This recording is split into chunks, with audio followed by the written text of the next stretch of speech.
एक सवाल और हम ले लेते हैं बेटा, उसके बाद एडवांस 26 को आप लोग गर्दा छोड़ा करके आइएगा। कम से कम फ्लूइड मैकेनिक्स का तो अगर पूरा वीडियो देख लिए होंगे हमारा तो सवाल नहीं है छूटेगा। तो इसमें लगता है कि सवाल नहीं रह गया है। अच्छा, एक क्वेश्चन सरफेस टेंशन का है। अच्छा हाँ, चलिए छोटा मोटा सा क्वेश्चन है, ऑब्जेक्टिव क्वेश्चन है, इसको क्या हम लिए हैं बताइए। फिर भी देख लीजिए, 1 मिनट का क्वेश्चन है।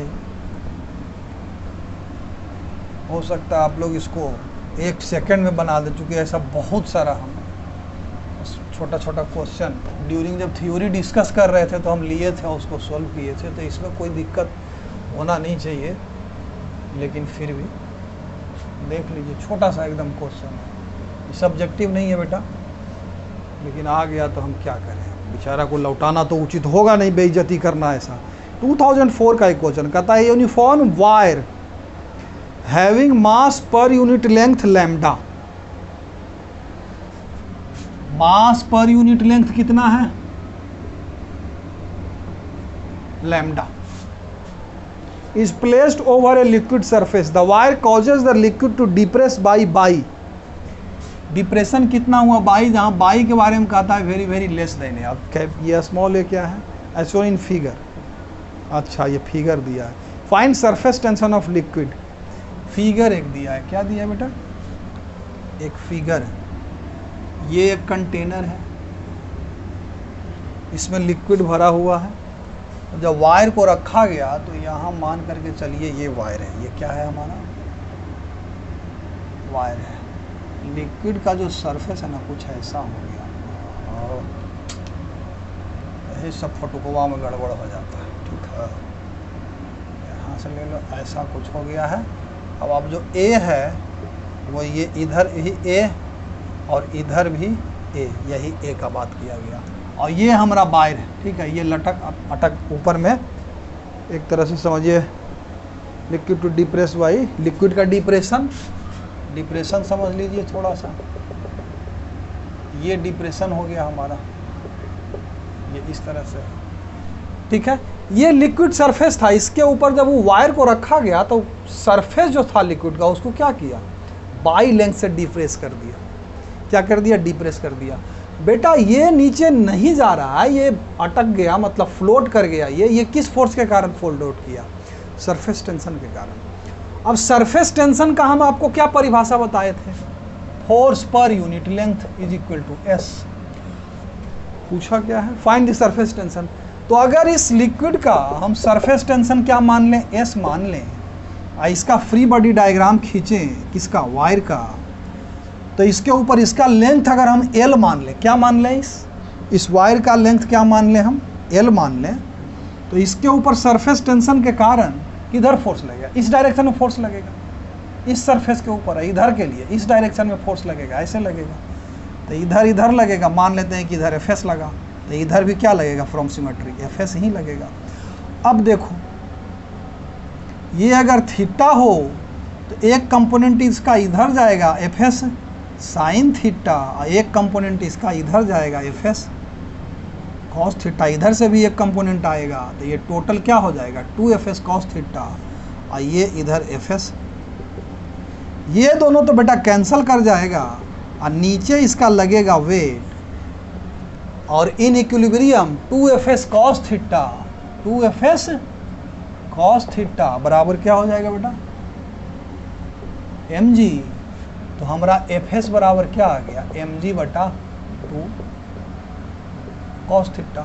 न थीटा पता, न वायर का मास अभी कैलकुलेट किए हैं, एफ तो सरफेस टेंशन के कारण फोर्स, न ये पता, तो सरफेस टेंशन कैसे निकलेगा, एक एक करके सब निकालते हैं। मास क्या हो जाएगा, मास वायर का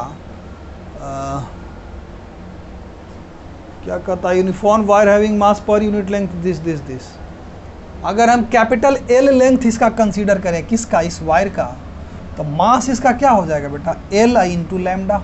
कोई दिक्कत, एल इंटू लैम्डा नहीं होगा, तो यहाँ एम के जगह पर हम लोग क्या लिख सकते हैं, यहाँ पर में एल लैम्डा इंटू जी बटा 2 कॉस थीटा।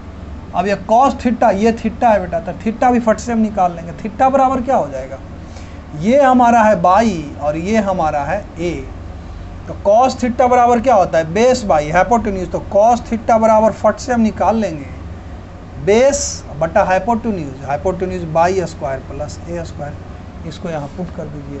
ये बस सिंपल सा क्या उसको बोलते हैं, ट्रिगोनोमेट्री यूज कर रहे हैं। तो एल जी लैम्डा बटा 2 इंटू बाई और ऊपर चला जाएगा by square plus a square. Clear है। हमको निकालना है सरफेस टेंशन। तो एल लेंथ अगर हम वायर का लिए हैं, सरफेस टेंशन अगर एस हो तो ये फोर्स एफ एस क्या हो जाएगा, एल एस बराबर क्या हो गया, L G lambda square root के अंदर by square plus a square बटा 2 कोई दिक्कत, एल से एल ख़त्म हो गया, एल जो माने थे वो तो कहानी ख़त्म। तो एस बराबर हमारा क्या आ गया बेटा, देख लो, एस बराबर जो हमारा आ गया लैम्डा जी और लैम्डा जी स्क्वायर रूट के अंदर by square plus a square बटा 2 बाई, यही आंसर हो गया। और अगर ये एगो जो दिया था कि बाई वेरी लेस देन ए, तो बाई को नेग्लेक्ट अगर आप कर दीजिएगा ए के तुलना में, तो यही आंसर बदल जाएगा लैम्डा जी ए बटा 2 बाई, ये आंसर हो जाएगा। ठीक है, ये भी करेक्ट है, ये भी करेक्ट है, लेकिन ये अप्रॉक्सीमेशन अगर हम लोग लेंगे तो ये वाला आंसर आ जाएगा, नहीं तो फिर ये वाला आंसर होगा।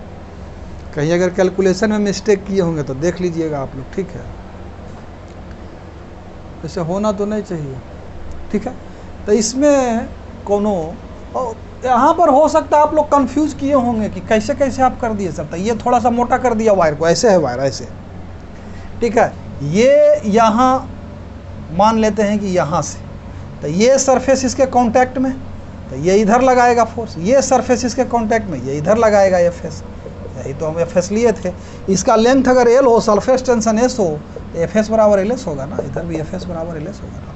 ये 2 एफ एस कॉस थीटा ऊपर बराबर एम जी कर दिए, बस निकल गया टनाटन हमारा। अब इसके आगे बेटा हम लोग नेक्स्ट क्लास में अब फ्लूइड मैकेनिक्स का प्रॉब्लम का द एंड करेंगे। अब आप लोग कहिएगा कि सर सब्जेक्टिव तो बहुत करवा दिए, 10 क्वेश्चन करवाए, सब टफ करवा दिए, लेकिन सर ऑब्जेक्टिवा नहीं करवाए। बेटा अगर आप मेरा सारा का सारा सब्जेक्टिव डिस्कशन देखे होंगे, सॉल्यूशन नहीं कहिए, इसको डिस्कशन कहिए, हर पॉइंट को डिस्कस करते हैं, तो आपका जो ऑब्जेक्टिव वाला क्वेश्चन होगा ना फ्लूइड मैकेनिक्स का, वो आपको हलवा लगेगा।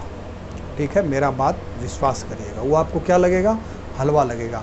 अब आप लोग ऑब्जेक्टिव क्वेश्चन अगर होगा तो उसको खुद लगा लीजिए, उसको खुद सॉल्व करिए।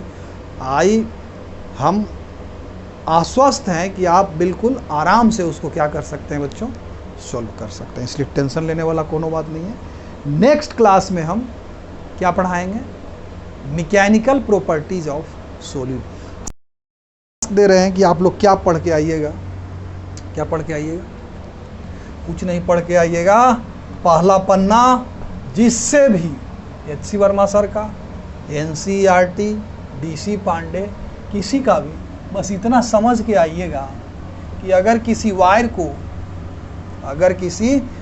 को या किसी रिजिड बॉडी को के ऊपर अगर हम फोर्स लगाएंगे, क्या करेंगे, अगर हम फोर्स लगाएंगे कंप्रेसिव या क्या उसको बोलते हैं पुलिंग फोर्स या कंप्रेशन करेंगे, तो क्या उसका शेप साइज चेंज करेगा, अगर चेंज करेगा तो क्या फोर्स हटा लेने के बाद उस साइज रीस्टोर करेगा, अगर रीस्टोर करेगा तो क्यों करता है, क्या उसके पीछे का कारण है, वो पहला पन्ना में ही हर बुक में लिखा हुआ होगा। तो उसको सिर्फ आप ज़रा सा क्या करिएगा बेटा, पढ़ लीजिएगा। नेक्स्ट क्लास में हम इसी के ऊपर डिस्कशन करेंगे। ठीक है, उसके बाद फिर ग्रेविटेशन और SHM और मैकेनिक्स हमारा क्या हो जाएगा, ख़त्म। उसके बाद फिर या तो साउंड पढ़ा देंगे या थर्मोडायनामिक्स मतलब हीट। अब देखिए क्या पढ़ाते हैं। ठीक है, और थोड़ा लाइक करिए और सब्सक्राइब करिए, बिल्कुल 0 सब्सक्राइबर है चैनल पर, है ना। अच्छा लगता है, अगर फ़ायदा आपको हो रहा है तो लाइक करिए और सब्सक्राइब करिए। ठीक है, चलिए।